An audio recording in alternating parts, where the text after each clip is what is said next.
할렐루야, 사랑하는 친구들, 우리 10월 26일 청매 큐티 시간에 참여하신 우리 친구들 주님의 이름으로 사랑하고 주님의 이름으로 축복합니다. 자, 오늘 본문 시편 35편 19절에서 28절까지의 말씀 우리 다 같이 한 목소리로 합독하여 읽겠습니다.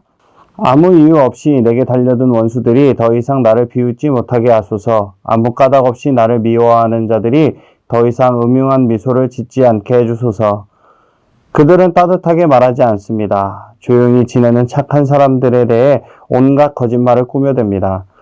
나를 향해 입을 크게 벌리면서 하하 저것 봐라 내 꼴이 참 좋구나 하며 빈정댑니다. 여호와여, 주님께서 다 보셨습니다. 더 이상 가만히 계시지 마소서. 오 주님이여, 나를 홀로 내버려 두지 마소서. 나의 하나님, 나의 주여, 떨치고 일어나 나를 변호해 주소서. 나의 하나님이시여, 나를 위해 답변해 주소서. 여호와 나의 하나님, 주님의 올바른 법을 따라 옳고 그름을 가려주시고 그들이 나를 비웃지 못하게 해 주소서. 그들이 하하 우리 뜻대로 되었다 하고 라고 생각하지 못하게 하시고 하하 우리가 이겼어 라고 말하지 못하게 해주소서. 내 불행을 좋아하는 사람들 모두 부끄러움을 당하게 하시고 혼란스러워하게 해주소서. 나에게 우쭐거리는 사람들 모두 수치와 창피로 덮으소서.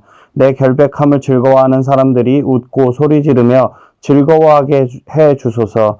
여호와는 높임을 받으실 분이며 그의 종이 뜻하는 모든 일이 잘 되어가는 것을 좋아하시는 분이다 라고 말하게 해주소서. 내 혀로 주님의 의로우심을 찬양하며 온종일 주님을 찬송할 것입니다. 아멘.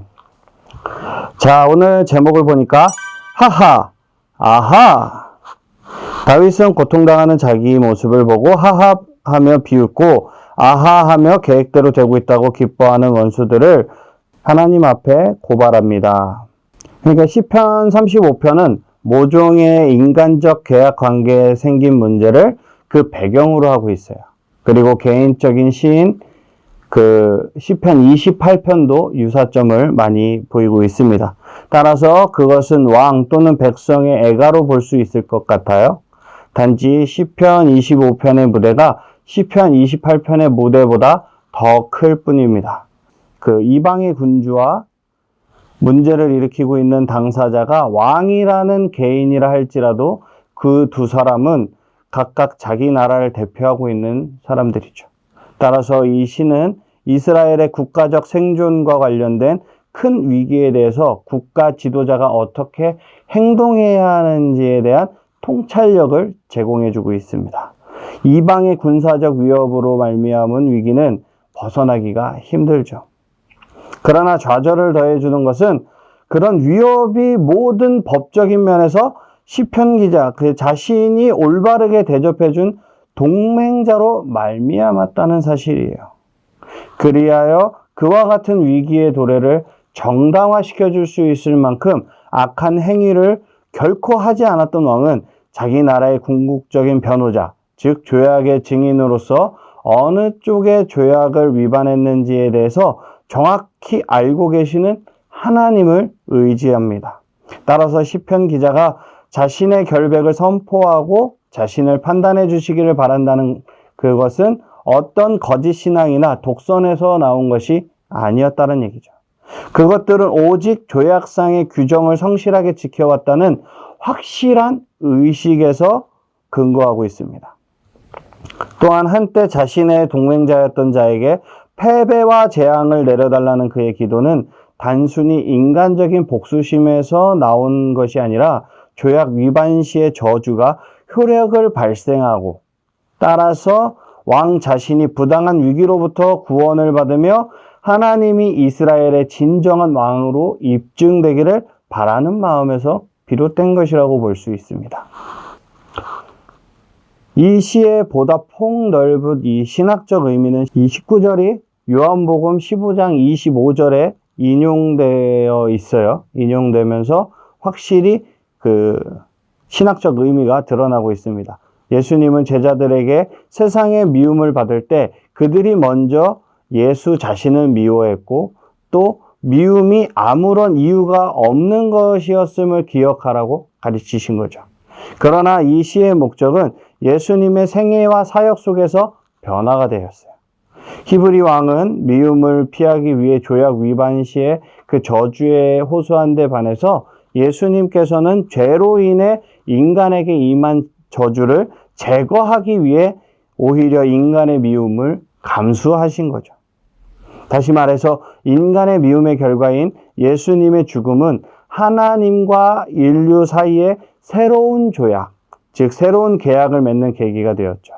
그것은 이 세상의 국가들 사이에 그런 조약이 아니라 모든 인간이 하나님 나라의 시민이 될 수 있는, 하나님 나라의 백성이 될 수 있는 그렇게 만들어주는 조약인 것이죠. 자, 이제 책으로 넘어가서 이해하기.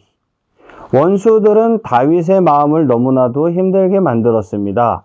그들은 다윗이 고통을 당하는 모습을 보며 서로 눈짓하며 기뻐했습니다. 다윗 앞에 입을 크게 벌리고 큰 소리로 웃으며 그를 깔보았습니다. 다윗은 원수들을 하나님께 고발하며 공평하게 재판해달라고 요청합니다. 고통하는 자를 긍휼히 여기고 위로하기는커녕 비웃고 평안한 자들까지도 거짓으로 속여 고통 속으로 끌어내리는 악한 마음과 행동을 심판해달라고 기도합니다. 이게 이제 19절에서 22절까지의 내용입니다. 그리고 다윗이 망하기만을 바라던 원수들은 그가 고통당하는 모습을 보며 자기 소원대로 되었다고 기뻐했습니다. 하지만 다윗 곁에 남의 재난과 아픔을 기뻐하는 악독한 원수들만 있는 것은 아니었습니다. 다윗의 아픔을 위로하고 그가 잘되기를 간절히 바라며 그에게 평화를 주시는 하나님을 찬양하는 진정한 친구들도 있었습니다. 다윗은 하나님께서 보내신 의로운 친구들로 인해 마음에 큰 위로와 기쁨을 얻었습니다. 이게 23절부터 28절까지의 내용입니다. 자, 그러면은 일러스트 큐티 한번 보도록 하겠습니다. 힘들고 지치고 마음이 어려울 때마다 저를 지켜주시고 함께 해주세요. 네, 이제 그림에 예수님께서 걱정 마라고 이제 하고 있는 그림이네요. 하나님은 영원토록 우리를 지키십니다. 믿으십니까, 여러분? 하나님께서 지켜주시면 가정에서도 화목하고 평안하고 나가서 일하는 학교나 그리고 이제 학원, 그리고 친구들과의 관계에서도 형통하게 돼요. 이처럼 하나님은 우리를 도와주시고 한량없는 은혜와 축복을 주시는 분이십니다. 하나님은 우리를 지켜주시되 죽을 때까지 지켜주실 거예요. 그뿐만 아니라 우리가 죽은 후에도 천국에서 영원히 함께 해주실 것을 믿으시기 바랍니다. 지금 어떤 위험과 어려움을 맞닥뜨렸습니까? 눈을 들어 영원 불변하신 하나님께 도움을 구하시기를 바랍니다. 그리하여서 지금부터 영원까지 출입을 지키시는 그 하나님의 은혜가 넘치는 인생이 되시길 주님의 이름으로 축복합니다. 아멘. 기도하겠습니다. 사랑과 은혜와 자비가 무한하신 하나님 아버지, 우리를 지키시고 보호하시고 함께 하시는 그 놀라운 은혜에 감사하고 감사합니다. 우리의 일생 동안 주님 한 분만 믿고 의지하며 바라보게 하시고 절대로 낙심하거나 포기하지 않고 오직 믿음으로 전진하게 하여 주시옵소서. 우리의 마음의 모든 아픔과 고통과 상처를 십자가 밑에 다 내려놓고 주님 치료받고 용서받아 새 힘을 얻어 믿음으로 일어나게 하여 주시옵소서. 우리 청소년부 친구들 주님께서 붙잡아 주시옵시고 또 한 주간의 삶 가운데 주님을 의지하며 나아가는 귀한 주님의 자녀들이 될 수 있도록 주님께서 인도하여 주시옵소서. 감사드리며 예수님의 이름으로 기도합니다. 아멘. 우리 사랑하는 친구들, 이제 내일 이 시간에 다시 만나요. 안녕.